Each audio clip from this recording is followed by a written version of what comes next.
Hey guys, in this video, I will show you how to make a suica card in Japan. Alright, let's begin. First, download the suica app from the App Store if you're using an iPhone or from Google Play if you're on Android. Once installed, open the app and tap on Create New Suica. You'll be asked to choose the type of card you want, either a standard suica or a commuter pass. After selecting, agree to the terms and conditions to continue.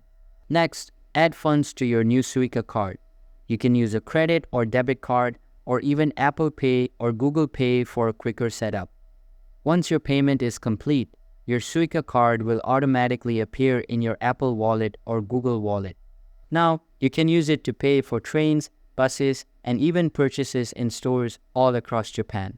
So that's basically how you can make a suica card in Japan.